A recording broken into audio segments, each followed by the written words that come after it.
our Strategies for Getting Published webinar. I'm Lisa Cook, Career Services Director. Before we introduce our presenter and get started with our topic, we would like to get your feedback, and Career Services Advisor Nicole Skalski is now going to run a poll for us. So the poll is, what is your biggest anxiety about the publication process? Okay, here we go. Okay, thanks, Nicole. If you want to go ahead and read the options, that's great. Thank you. Sure. So the options are, I don't have anything worth publishing. I don't have enough time to write something. I don't know how to write journal articles. I don't want to get rejected, and I don't know where to start. And feel free to select multiple options. So it looks like the poll numbers are coming in. It's in progress, and we'll give it another few seconds. Looks like the majority are saying they don't know where to start so far.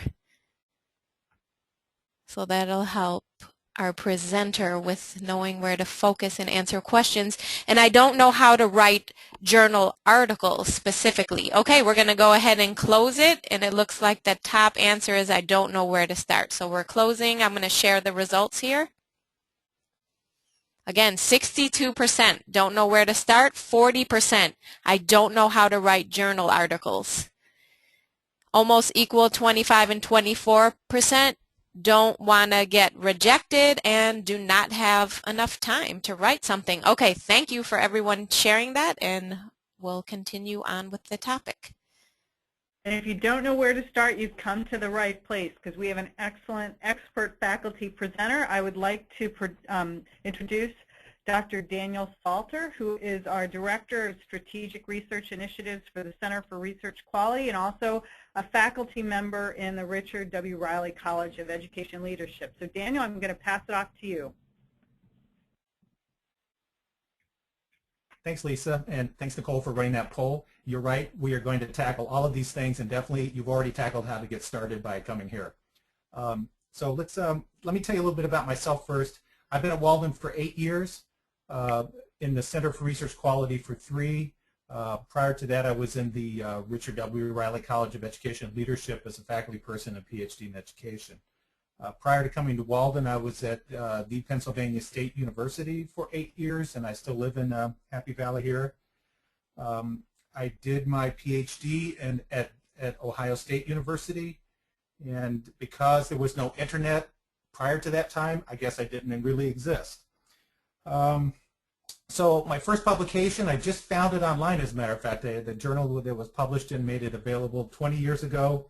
I've done a lot of things since then.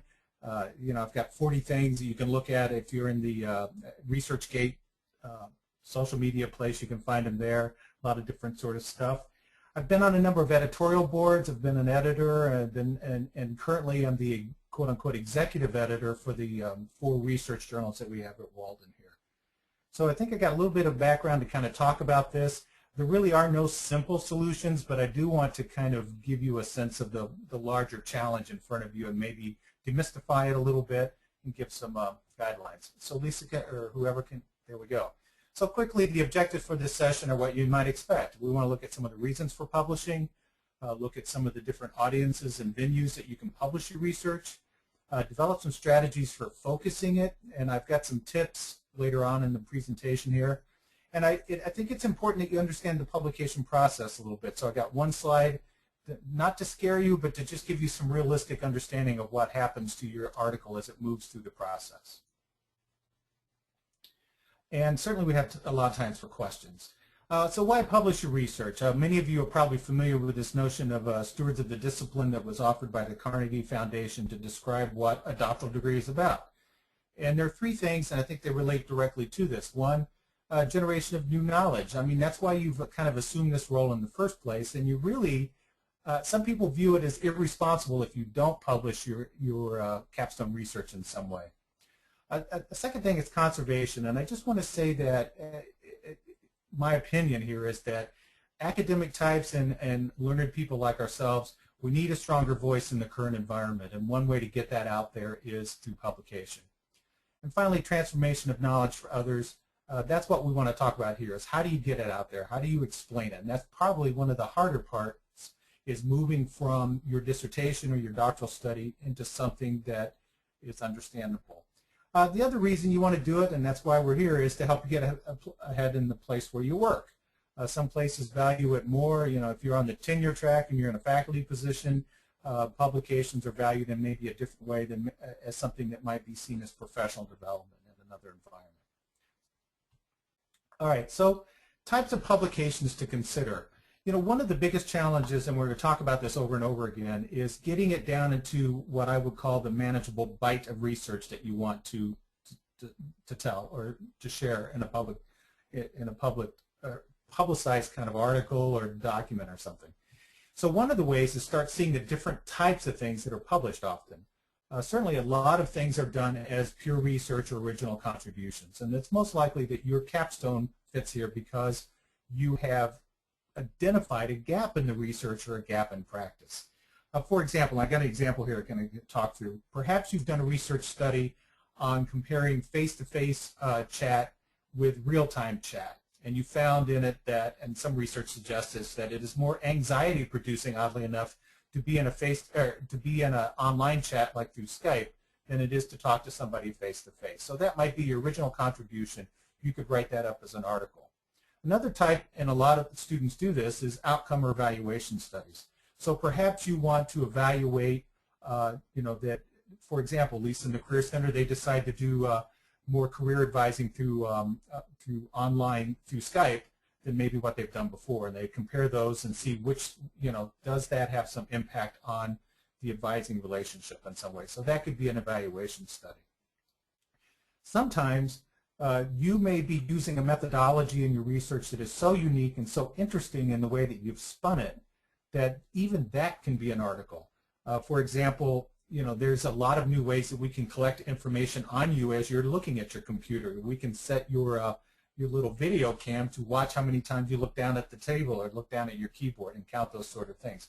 Well, that's kind of new and novel, and you could actually do an article around that perhaps for journals that are interested in just methodology. Finally, a thing that some people write, and I would just say you may want to save these to later in your career when you've kind of established your street cred as a researcher, are kind of thought pieces or editorial pieces. For example, in continuing this example through, maybe later you would write an article, and I've seen a couple of these, is, you know, why don't people use Skype more than they do? That, you know, I have a bunch of advisees, only have 2 of them that like it. Everybody else, I don't like it. So we could write that kind of editorial piece. So kind of 4 different little bites, if you will. First way to kind of divide the world up is, you know, your pure research, maybe something that's an evaluation study, maybe a methodological piece. I wouldn't steer you away from that. I've written a couple of those myself. At first I thought it was like, you know, just total nobody would care, nerdy kind of stuff, but oddly enough, one of the ones I wrote was recognized by a professional group as their best publication that year. Can we go to the next slide? So what are the different venues? You know, I don't have a slide in here on the different audiences, but I do think the different audiences, you know, are pretty self-explanatory. Just before I get into this, you know, certainly you have an audience of all the other scholars out there in your area, but most of us also have an audience of the practitioners in our area, and they're not always the same group. Then for some of us, there's even actually an audience that are more the lay public, even beyond practitioners. Not everybody, but maybe you do. So what are some places where you can get a publication? Certainly in professional magazines or newsletters. Most of us all belong to some sort of professional group. Like if you're in psychology, you may belong to APA, and you're headed off to Hawaii, I think, here next week for your big national meeting. And newsletters, often there's an opportunity there. Sometimes those are done by invitation, but I wouldn't discourage you from writing to the editor and saying, you know, I've got this one little thing that I want to publish. What do you think?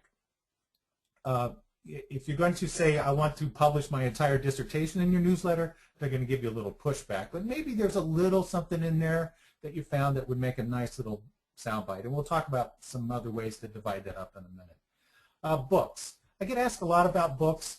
Books are kind of funny. You know, when you're on the tenure track and you're trying to obtain tenure in a faculty position, books are actually not viewed very positively because they're not always about research.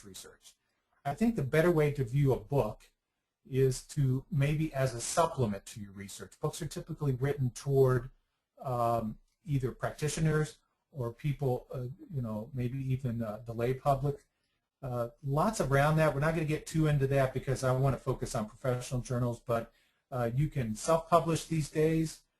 I just self-published a book myself just to see what it was all about. It was amazingly easy. It just, you know, it's something, it's an option. And I would just say that sometimes our research is so technical, and that's in my case, that we need to write the more practitioner-friendly book to go along with it. A number of researchers now and people are using social media and blogs. And I put in there what is a cultural reference for somebody my age of Danger Will Robinson, which was kind of a catchphrase out of the old Lost in Space thing with a robot. Anytime they would be in a dangerous kind of situation, the robot would say, Danger Will Robinson. And it's kind of a cultural statement of saying, be careful. One of the things that get researchers in trouble a lot now with social media is tweeting the results of something or putting it on their blog before it has gone through the peer review process.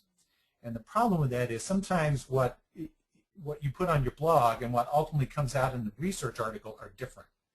And you just don't want to get ahead of it too much. So I just would be cautious about it. The other thing, the blogs and social media, you put it out there, it belongs to the internet. And it's a little harder to control copyright. I just would be very, very cautious about that. Now, is it okay to tweet that you're working on this project? Certainly. I wouldn't tweet your results. I would save that for an environment that's a little bit more protected and protects you. Today, though, I want to spend a lot more time on professional journals, and I think that's a place where you need to be kind of targeting your first publication. And we'll talk a lot about them here in a minute. Some basic things about them, you may hear the expression top tier versus lower tier. There is a bit of a pecking order amongst journals. The top tier ones tend to be tougher to get into. They have the higher rejection rates that we'll talk about in a minute. Lower tier journals, they're not as prestigious. They may not have as many articles cited and other sorts of things, but they're typically easier to get into. So just that's a kind of a notion to be familiar with. I wouldn't say don't set your sights too low. If anything, set your sights high. But getting it right in the sweet spot there, that's a bit of a challenge. We'll talk a little bit about some strategies in a minute. Professional journals use a refereed review process. Your article is sent out for review. You've all been through the review process with your doctoral study, or you're in the process. It's like that, only you don't know who's reading it. And that's the way that the profession keeps itself honest, that you don't know who's reviewing it and the reviewer doesn't know whose article they're reviewing, what's called a mask review process. That's something you need to look for in your journals as you're picking them. Many journals are sponsored by a professional organization. You know, I'm a member of the AERA, which is the Education Research Association. They have half a dozen different journals that they sponsor themselves. So that's another place to look. I would just say that, I caution you again, be careful out there. Some journals are more for-profit, at least on the surface, and some charge authors. You know, if a journal is asking you to pay something up front before they'll even review your article, then that should be a red flag to you. But I would just say that the publishing world is in a huge state of flux right now, that with open access journals, and all the 4 journals that we have at Walden are open access. And that allows anybody to have access to the research. But some journals look like they are, but they're not. And there are just some shady characters out there. So just be very, very careful. I think your safer thing is to go with the journals that you know. Go with ones that have some that have their editorial boards right up front on, you know, on their splash screen, if you will. Now, I've said this already, but I'll just reiterate some things. You know, how do you choose a journal? I definitely would recommend you go with the ones you know or have used in your research. All of us belong to professional groups. That's the first place to start. You go to your main professional group's website, and you can find right there all the different types of publishing that they do. You know, in my area, sometimes they will do, they even do books and little short monographs. The nice thing about being involved in that kind of group is that if you also get the emails and the messages saying, here's a call for a special journal issue. We're going to do an issue just on online chat, for example. which would be pretty specialized. But that's a way to find a place where your article can go and find an even more receptive kind of audience. You know, if you're thinking about a monograph or something small like that, that's a place where they'll give you the guidelines for it. You know, make sure you stick with a reputable venue, and just be careful of think tanks. A while back, when I first started doing this at Walden, I used to joke that if a website has a picture of George Bush on it, that might be a sign that they have an agenda here. Now these groups are much more subtle, and many of them, many groups that have a strong political view or a strong something that they want to get forward look and act a lot like a journal. I just, you know, I'm not going to say don't go there, but you want your research to be used by as many people as possible. And by linking it to somebody who has a pretty pronounced agenda, a social agenda, that may or may not work in your behalf. So be very, very careful. Do your research. I mean, you're all researchers. Do the research. Use the research skills that you have for picking these journals. An important thing to keep in mind is almost all of these journals in some way or another will ask you to sign over the copyright, especially ones that are not open access, that you have to pay if you go through the library to get the article. They will often want you to sign over the copyright to your article in some way. So just be cautious of that. Open access journals, less so. They view that you own it, but they would say, you know, we want to make sure we have our stamp on it. Know your audience. Can't say that enough. That'll dictate the tone and the approach to writing. You know, if you're writing for practitioners, you're going to have to get away from that kind of scholarly jargon and the way we write. We ask you to write your dissertation, your doctoral study. You got to get away from that. Got to use it in kind of in real people terms. Or you write for people that are your peers, and you know, then you can get away with that kind of $64 word sort of stuff. I would say the best go-to list of possible journals for your dissertation or your doctoral study research is the reference list and your capstone. You know, those are the places that would be the place I would start. One other thing to think about, you know, in a lot of professional areas, they have their big take-home journal, you know, their flagship journal, if you will. Sorry, somebody's dinging me. But they also have a lot of specialized areas. In my area, in student affairs and higher ed, the big flagship journal is the Journal of College Student Development, JSCD. But we also have a lot of smaller ones, like the Journal of College and University Housing Officers. They have one specifically on student residential living that is just on those topics. So you might see a residential living article in JCSD, but you will find a more receptive audience in the smaller one. It's back to tier versus tier. So I think this is this is a good time to kind of answer any questions, and if you have questions, put them into the chat box. I can't see them, but Lisa can. And Lisa, Okay, do we have any questions at this point? We do, actually. Daniel, are articles in print journals viewed more favorably than ones in online-only journals? You know, and that's a really good question. And as I said, things are in a state of flux. If you'd asked me that question even 5 years ago, I would say print journals are the way to go. But all the print journals have realized that from a business standpoint and a cost effectiveness, it's better for them to be online. And many of the ones that were traditionally print journals now have all moved to online and PDFs. So, you know, I would say no, not so much nowadays as it maybe was even 3 or 4 or 5 years ago, that, you know, so many good reputable journals, what a lot of them are doing both now, that like JCSD that I just talked about, they have a print journal, but they also, you can access it on. Daniel, are you still there? Daniel, are you still there? I think we might have lost you. Oh, I'm sorry. I accidentally muted myself. Now can you hear me? That's okay. Okay, All right. got you back. So can you repeat what you just started to say? Because I think we lost you pretty early in that sentence. Oh, I'm sorry. You know, basically what I was saying is, what I was saying is, when it comes to print versus online, do your homework on the journal. Some very good journals have gone totally online. Many of them now do both.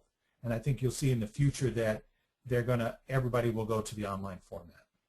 Well, a slight spin on that question, but it is a different question. Nathaniel's asking, does it matter if it is an open access journal versus a subscription journal when submitting something for publication? Well, and that's a really, really good question, because that's what I was saying. The publishing field is hugely in a state of flux right now. But Harvard University, we've heard of them, right? Harvard University recently kind of went out there and said, we want our research, we want to support open access, because what's happening is everybody from Obama on down is saying, look, we've funded all this research through the government. You've got, you've done all this stuff, and now you want to hide it behind a paywall. No, we want the public to be able to access it and see it. So I would recommend, and it's just my view, the good open access journal, I think that's the best way to go right now. The ones behind the paywall, even the ones behind the paywall now are looking at ways. I just got something from one of them about moving their journals from behind the wall outwards. But it's huge money, and they've got big lobbyers. Oh, it's a big complicated thing. I don't want to get too involved in it. Open access, quality journal, way to go. Got it. Great. Okay. Another question, should I hire someone to help me write my article or book? Well, that's another really good question. I just came from a meeting with my colleagues in the Center for Research Support, and we get asked this question about consultants all the time. Bottom line here, by the time you're done with your program, you have the skills that you need to write a journal article. You shouldn't need to hire somebody. And just like there's a growing population of people out there who prey on the insecurities of doctoral students and say, oh, you can't get by unless you had a consultant to help you with this and help you with that, help you with this. That's bull. You have the skills to do it, and you have the skills to write your article. And I just would be resistant. I just saw one of my former students who just is graduating this summer sent me a thing that was a request that he connect with this people that help them write their articles. You don't need it. You can do it. Great. And another question. Oh, okay. One more? I just have one more. How do I make any money writing for publication? You will not get any money for the research article that you put into a journal unless your place of employment gives you an honorarium or something. What you're doing is really investing through publication in your like I said, street cred, or your ability to say to the world, look, I'm an authority on this. And once you've established some of that sort of stuff, then that gives you legitimacy to write the book and make some money there. That gives you the legitimacy to market yourself. But the publications, that's really a way to establish your street cred. So you're going to kind of have to put that stuff up front. So Lisa, can we got some time at the end for more questions? Yeah, we do. So let's keep going. Okay. Great. So some tips for writing. These are just a handful of things that I just think that are good sorts of know this going into it, so you don't make any mistakes that I've made and other people have made. One thing that's important to do is clarify right from the beginning the authorship. Who is going to be first author, who is going to be second author. And believe it or not, a lot of articles didn't get published just because the two people couldn't figure out who was going to be first. And first author is kind of important because that's the first name you see in the article. Like if it's going to say Salter et al., we see the Salter. So clarify from the beginning. And one person that's vitally important that you get clarity with is your dissertation, or your chair certainly, and your committee. Some chairs feel that it is their right to be the second author on your first published research from your dissertation. Other chairs, myself included, it's all you, and you fly on your own. I want you to have that single author publication, which is so valuable that you do it, and I will just kind of sit in the back. Other students like to have their chair on as the second author as a way to honor them. So clarify that right from the beginning before you even start writing. One of the things we've said a lot here is that, how do you get that soundbite? How do you get that thing that you put into the journal article? Well, a good way to do that is to road test the story at a professional conference or a meeting. You have a 20 or 30 or 40 minute presentation of your capstone at the very end. That's nice and that's wonderful, and you've got two people who know your story already and have been going down the road with you in the form of your committee. When you have to take it and present it at a professional conference, you got to understand it on a whole different level. And it's a good way for you to kind of sand off some of the rough edges about the story and how do you tell it to other people. I will say that professional conferences are pretty receptive to especially new doctoral students coming out of presenting your research, because often doctoral research is cutting edge, right on the front. They're very receptive to that. And you can turn that around pretty quickly. You know, you can apply for a professional conference now and be presenting it in the springtime. So that's a good place to kind of get your story, get what the soundbite is. Certainly talking to other scholars and colleagues, keeping networks. We talk a little bit about networking at the end here. Organization, you know, drafts, outlines, title, all that stuff, same skills that you learned to do your doctoral study or your dissertation, you use them here.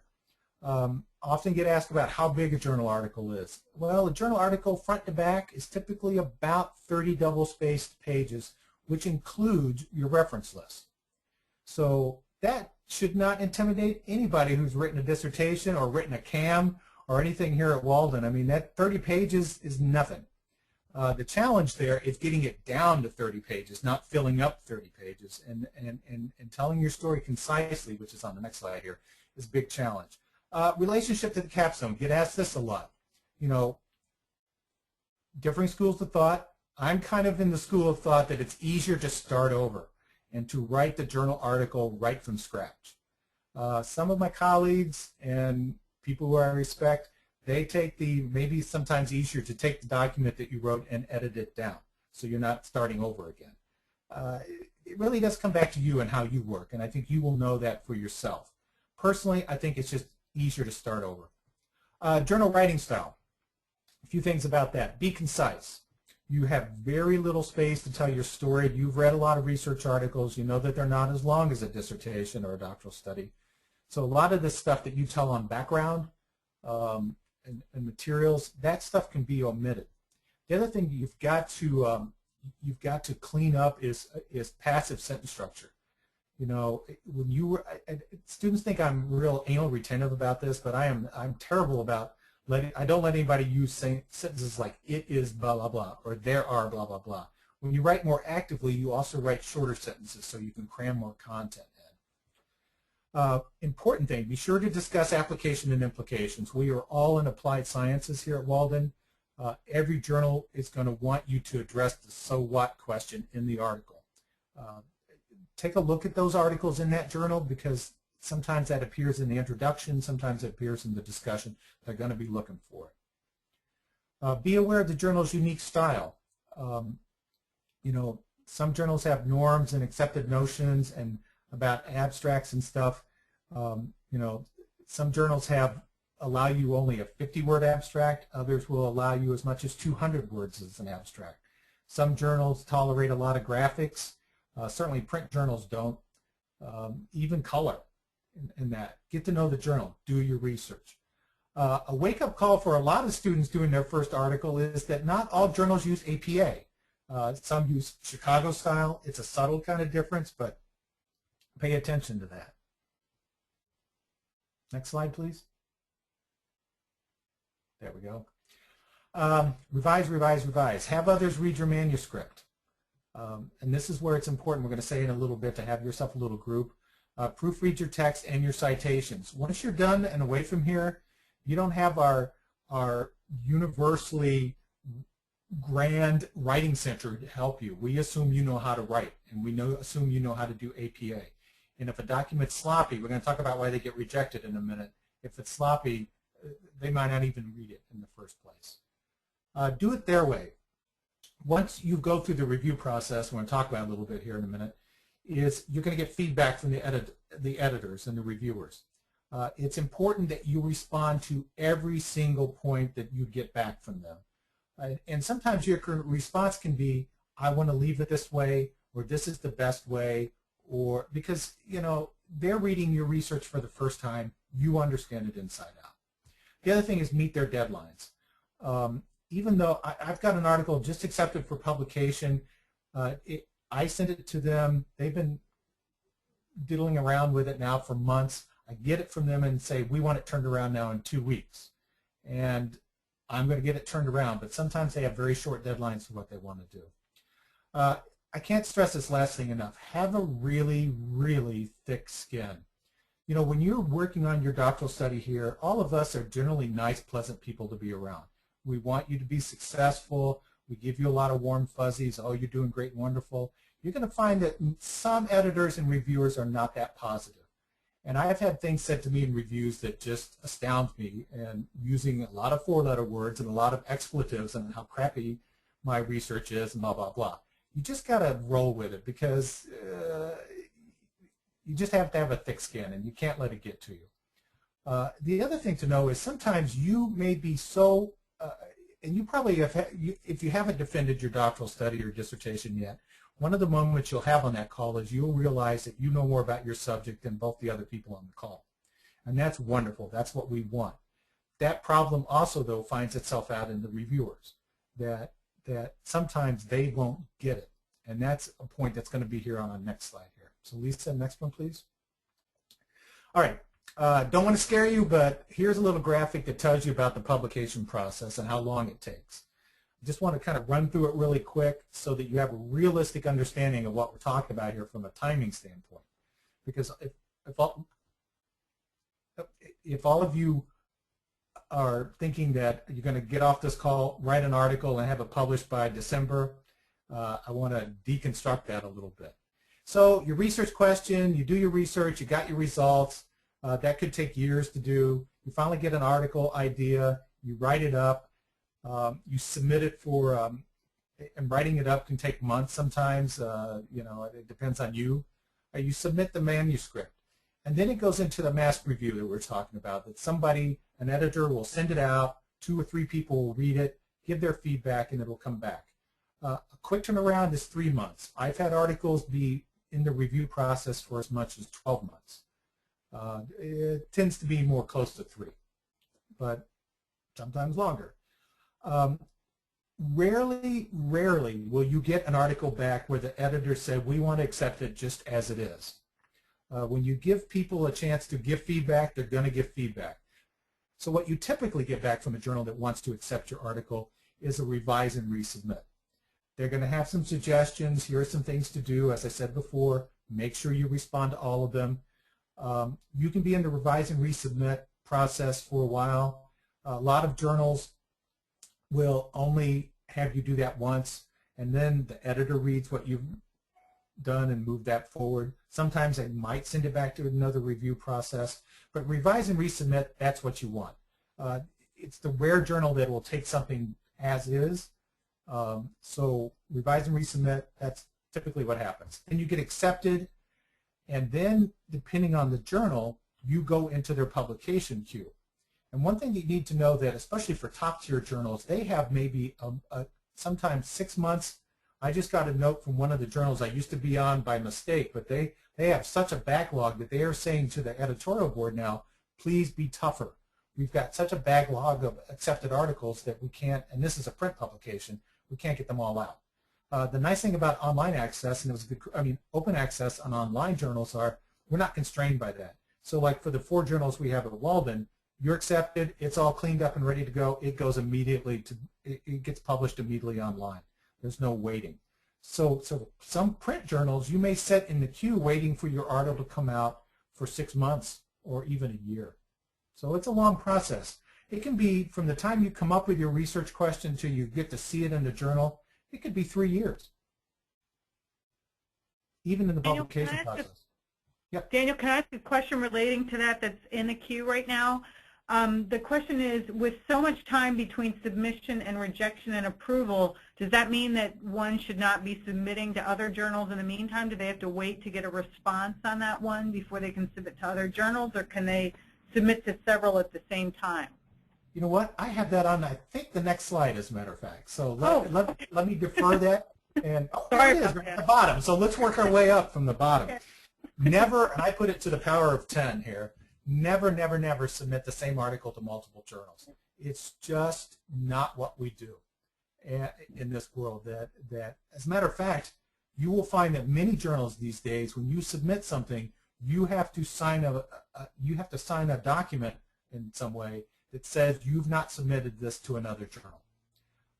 I completely understand why that question is being asked, because you don't like to tie them up, but that's just the way it works in this environment. What you don't want to do is get caught with your hand in the cookie jar of submitting the same article to 2 different journals. And these editors, hey, some of them know one another, or we serve on multiple boards, and it just sends the wrong signal. You don't even want to take that risk. So what I would say is submit that one article, but we're going to talk about dividing your dissertation up here in a little bit. Submit that article, know that it's going to take a while, and that's just how it works here. I can't change it, and I just don't want you to get caught doing that. Now, can you submit something to a journal, get the reject, and then turn around and submit that same article to another journal? Certainly. That's what the upper part of this slide is about. But the culture that we have, and it is a cultural thing, is not, and because if you think about it, editors want to have original content in their journal. So they actually kind of compete amongst themselves. But they don't want, but that's not how this works for you as a researcher, is that, if you want it in the top tier journal, send it to one. I do think most of them turn it around pretty quickly. And we'll talk a little bit about why you would get rejected in a minute here. The rest of these things, you will get rejected. Rejection rates are just part of being a top tier journal. Our journals, and I wouldn't call our journals top tier, but they're definitely good. We have a 70% rejection rate across all of them. So, 7 out of 10 articles that come into the editor are rejected. The upside, though, is you usually get some good feedback in rejection. So what do you do when you get rejected? Well, don't give up. Definitely don't give up. The reasons you get rejected, which are on the next slide, can help you move forward. One of the things I learned early on when I was a new junior faculty person at Penn State was my department chair gave me a piece of advice that just worked almost every time, is when you get feedback from a journal that rejected you, your natural tendency is to say, oh, I'm not good enough for this journal. And so you set your sights lower. What you need to do is not do that, take it up a notch. And the reason I say that is for 2 things, and I've done it over and over and over again, and it just totally works, is that what's different after you've been rejected is you've got a ton of feedback from that journal. Like, here's what we didn't understand, here's what's wrong with it, blah, blah, blah, blah, blah. So you've got that to improve your article. The other thing that happens quite a lot is your research may be so sophisticated and so cutting edge that the review board for that journal that you sent it to doesn't have anybody who can really appreciate it for what it is. And what you find is that in those situations, you send it to a higher tier, more prestigious journal, they're more likely to have somebody who can read it. So that would be my little tip. I'll just pass that on from my old department chair, John Swisher, who gave me that advice. Has worked almost every single time. And again, submit to the same journal. No, don't do that. All right, Lisa, can we move on? Some reasons for rejection. Appropriate. I've been on the editorial board. These are really the top 2 reasons why I reject something. One is priorities and appropriateness. I was always shocked at how people would send something forward that had nothing to do with the focus of that journal. I don't know that they even looked at the mission of that journal. So many things are misaligned. So do your research right up front, and this cannot be a reason why you get rejected. But that's why articles do get rejected. The other thing is a little more complicated, lack of clarity of purpose. You should work to tell one story well. Some of you have multiple research questions and sub-questions and all that sort of stuff, and that's all fine and dandy. But for a journal article in 30 pages, you got to pick a soundbite. You got to pick a topic.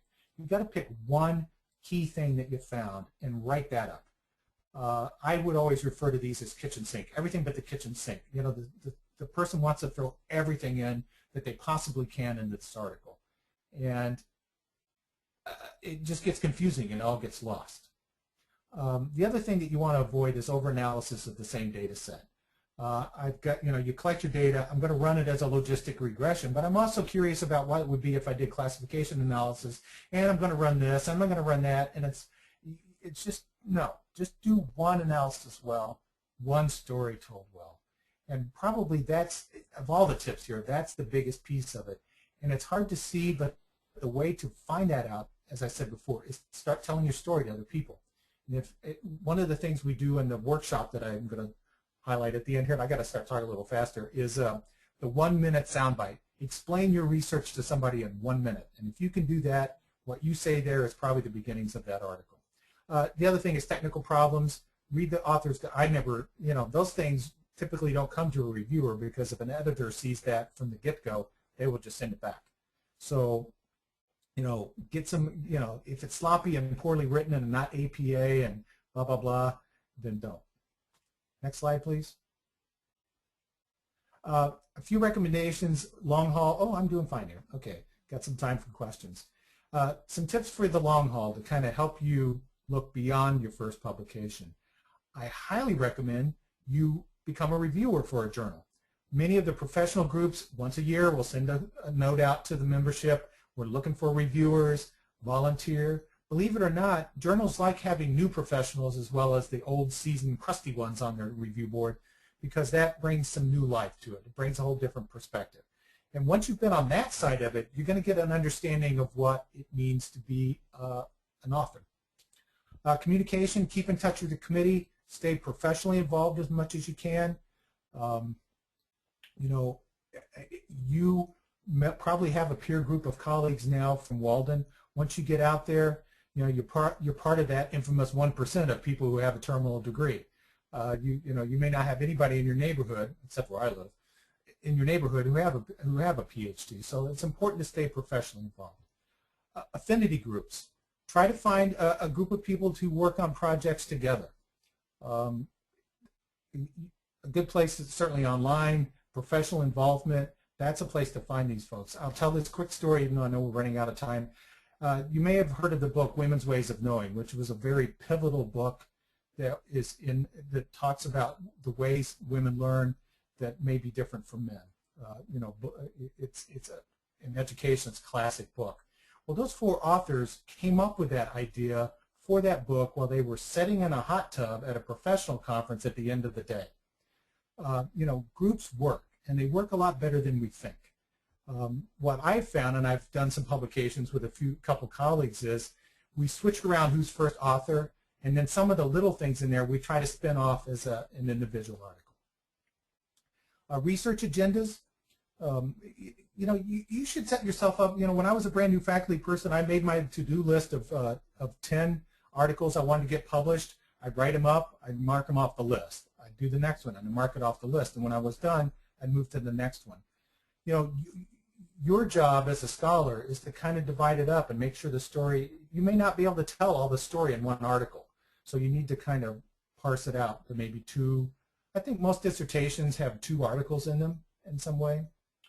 Some final thoughts. Take some Q&A here at the end. I just will say this again. Your doctoral degree has prepared you to publish. The writing task of writing a journal article is the same scholarly writing task that you have for your doctoral study and many of the papers. The format is a little bit different, but it's the same way of writing. Nothing new there. You've got to acknowledge right up front, though, that publications take a lot of work. They're just, I wish there were some shortcuts. I wish there were some templates. The best thing you can do for yourself is to find an article that's published in that journal that looks like you think your article is going to look like when it's published, and uses it as a model. It'll help you decide size and scope and length of discussion.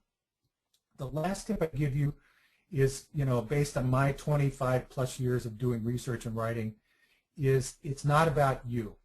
The type of research I do, I was with a publisher for a while. I developed a research instrument, and every time I started to think about this as an ego trip, that I might make some money and all that sort of stuff, even the statistics didn't run well. It would just all kind of fall apart. When I reframed it and I said, Daniel, this is about the knowledge and getting the knowledge out there, then things started to really come together, and the articles started to get accepted, and the work got a lot better. The statistics got significant. It was weird. It was kind of a weird sort of thing that I've learned, and I would just pass that on to you as kind of, if you're thinking about your research as an ego trip, you're not going to do well. If you think about it as your contribution to knowledge and society, that's when things will start coming together. Now, Lisa, I've saved us 10 minutes here at the end for any other questions that people have come up with. We've got many, many questions, Daniel. We're really excited about your topic, so hard to keep up with them all. Okay, so first question, at what point in my dissertation writing process can I submit for publication? Does my proposal need to be approved, or can I submit at any time? There's a couple good points in there. You shouldn't be submitting your dissertation research until you're done with it. You need to finish that up, and don't save that for later. But I do think I talked about this first publication that I had ever done.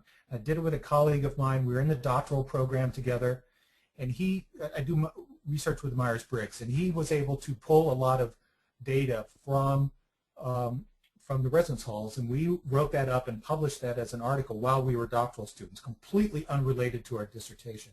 And it sounds like a moment of total insanity, but as you're working on your doctoral study, your dissertation, you do have some gaps in time, like when the URR is reading it or other sorts of things, that you have these skills, and you'd be surprised at what you can accomplish on the side, perhaps, as a student. So I would say don't be submitting your dissertation until it's done. But that doesn't mean that you can't be involved in other kinds of things that are writing projects along the way. And I will tell you that those of you, and I know a lot of folks are interested in faculty careers, one of the things that really is a gold star on your CV is showing that you were trying to publish or that you got published while you were a doctoral student. And there's a lot of data floating around out there. Just, we pulled one we just happened to have, we wrote it up, we ran some statistics that we had just learned in our stats class, and it was the very first thing I had published. Excellent. We got two questions related to copyright issues. Should I get my article copyrighted before publishing to a journal? That's a good question, but let me answer it in a couple different ways. Your dissertation is, copyright could be its own session here. But yeah, trust me on that one. In the essence, copyright there's two layers to it. There's copyright of the idea, and when you own the idea, and then there's the legal piece of it. You actually own the idea before you even write it down. But if you don't write it down, there's no documentation, so it's hard to prove that. But your dissertation is kind of yours, and it's you belong to it. Journals are pretty receptive to, even though you and UMI and all these other folks hold the copyright on your dissertation, they're still okay with you writing from it. That's just part of our culture here. Should you go to the work of getting that done before? No. That's something that will be part of the journal process. That they, as a matter of fact, if it's something that's copyrighted in another environment or belongs to you, then they may not even want to look at it. Great. Okay, thank you. Should anything... Again, Lisa, I just want to say one more time. Copyright, big, complicated thing. If you have any questions about that in relationship to a journal, ask them right up front and say, here's the situation. Editors are pretty good. I mean, they don't want a lot of stupid kinds of questions coming in like how many, what's the name of your journal, that kind of stuff. But they will field questions that are very legitimate. I would say the 4 editors that we have for our journals are all faculty here, so they are very developmental. They like to try to help new authors. So that's a fair question for them. So I'm sorry, Lisa. That's okay. Should anything academic that's posted on a blog be peer-reviewed? That's the problem with a blog, is that it's not peer-reviewed often. Right. That's why it's dangerous stuff for you to cite in your dissertation, especially if you're citing it as background research or something to verify. No, most blogs aren't, and that's the problem with them. I mean, you can get on there and say anything you want. Got it. Okay. And how do we differentiate between Tier 1 and Tier 2 journals? And is there any insider information for cracking the code to get into a Tier 1 journal? Well, I tell you, if you're a faculty person on the tenure track, your colleagues who have full professors let you know what the good ones are and what the not good ones are. I think that a good way to, you should, a person should know these from your professional area.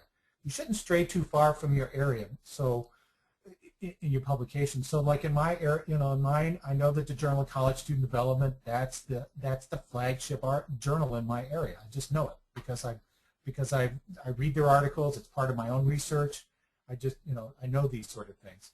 If you're moving away from your comfort zone with your research, a couple things are going to happen. You're not going to know what those are, and you're going to be getting rejected because the editors are saying this doesn't belong to us. Go back to your own people, if you will, and publish there. So there are a couple things. You can look in the library. There's resources on the number of citations that articles give. There's a lot of different kinds of metrics around journals. Now that I'm no longer in that environment, I don't pay as close attention to it as I did, but there are those metrics out there. But again, I would say if you have a question about whether a journal is appropriate for you, that probably answers the question right there. Got it. And faculty in their discipline would be probably the best resource in terms of what the better journals are? Completely. Okay, great. Okay. And I would say that, as a doctoral student, you should know as much about your professional area as you possibly can as you move through the process. I mean, you're a practitioner there. Most of us come up through the ranks. I mean, we typically get connected to our professional areas as master students. So you should know already what the top journals are in your area from being familiar with your area. And speaking of master's degrees, this student says, I'm not a doctoral student, I'm pursuing my MPH. Would that affect my chances of being published? Good question, and we don't know. When we review your article as a review board, we don't know. You could be a hamster that's sent to them. They are totally mask review, so they don't know your credentials at all. And that's the nice part about it, I think, is that it boils it down to kind of a strangely naked level of putting your research out there, and they don't know anything about you. The only thing they know is the quality of the document you sent forward. So yeah, if you're a master's student, you got something worth trying, go for it. If the worst case scenario is you get rejected and you learn something from that. The rejection process, I can't say it enough, is actually a teaching function for the profession. That it gives you a sense of what's appropriate, how to write it, how to do it. So go for it. Excellent. Two questions on this from two different students. How or what is the procedure for becoming a reviewer? Do I research journals and ask if they're looking for reviewers, or how do I go about this? I would like to become a reviewer for journals or magazines. Well, I would say reviewer for journal, definitely. Reviewer for magazines, save that for somebody else. I would say it depends a little bit on the journal. If it's a journal that, like, I'll go back to my area here, the Journal of College Student Development. I get that journal because I'm a member of the of ACPA, which is the Association of College Personnel Administrators. So that's their journal.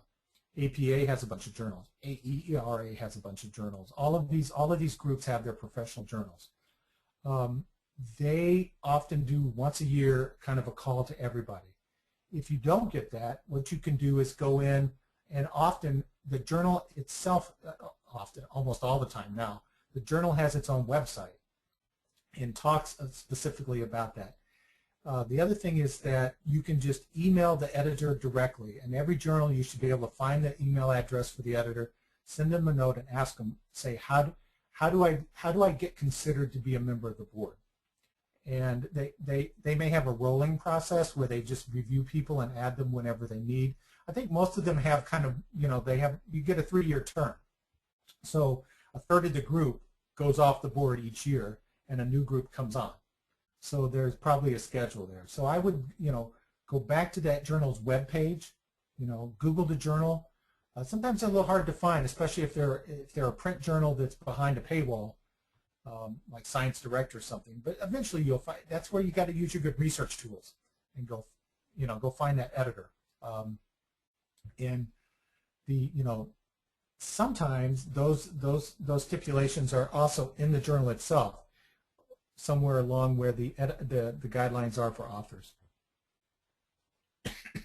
Great, thank you. And one more question, again, a question from several students. Can you talk a little bit more about Walden's own journals? Oh, yeah. At Walden University, we have 4 open access journals. One of them is our flagship that kind of was needing some love, and we were trying to give it some love, the Journal of Social Change. We have the Journal of Educational Research and Practice for educators. We have the International Journal of Management and Technology for those folks. And then there's the Journal of Social, Behavioral, and Health Sciences for people in that area. Certainly a resource, but I would encourage everybody on this call to not submit to our journal. And I say this, people ask me about faculty jobs. Go elsewhere and show the world how good Walden students are. I would instead ask you to encourage your colleagues to submit to the Walden Journal. I won't say no, but you need to go out and for us as an editorial board, if all the journal articles in our journals are from Walden people, then it doesn't have the quality that we're looking for. So what I would say is submit your dissertation somewhere else. Your dissertation research should probably be submitted to the top tier journal in your professional area. I'd start there. So the link for them is publishing.waldenu.edu, and you can find them all listed there and get all the information and the articles as well. Well, Lisa, our time is up. Can we go to the last thing, because I know you want to put a little closure on here, and I do as well. Right. Support and research. Certainly you can find a lot of the stuff, including a link to the journals, at the main CRQ website, which is research.waldenu.edu. On there, find your way to the resources tab. I'm sure most of you have found that it's the same place where you get SPSS and a number of all these other tutorials. We do have some things about that. One thing I want to do a shout out for, and it's been a lot of the work I've been doing the last few months, we have set up a Google Plus community so that our alumni can be part of it, and we're starting to build it around for new scholars. So, there's a new scholars community which is in Google Plus. There's also, at each graduation, we're about to do one here in August, we host a new scholars workshop for the second time.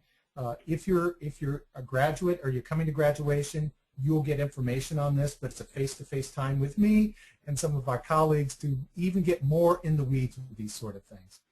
I can't stress enough the importance that you invest the money to go to professional conferences, and APAs in Hawaii. But the other thing about professional conferences, and I've done these sessions, often the journal people there for your professional group will host a session on writing just for that journal. Seek it out.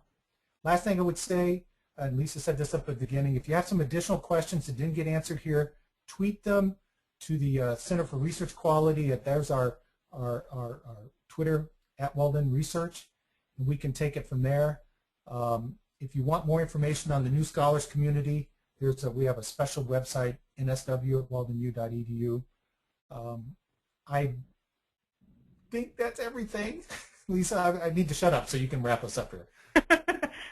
Thank you so much, Dr. Daniel Salter, for joining us today and talking about strategies for getting published. I couldn't keep up with all the questions that were coming in. So as Dr. Salter mentioned, please feel free to tweet your questions into the Center for Research Quality. And just to let you know that we encourage you to consult us for career issues through one-on-one advising, joining our Career Services LinkedIn group. You can also follow us on Twitter. You can read student success stories on our blog. And actually, one of our attendees today actually had an article published before getting his PhD in dissertation. It was based on his master's degree research. So that story is on our blog. That might interest you. And also check out our optimal resume system. And just a reminder, we're always looking for ways to improve and what topics to cover in these webinars. So we appreciate your taking a moment to provide us feedback on how we can continue to better our services and offerings through filling out the short survey that you will be sent following this webinar when you go to log off. So thank you very much, Dr. Daniel Salter, and all of our participants, and have a great rest of your day.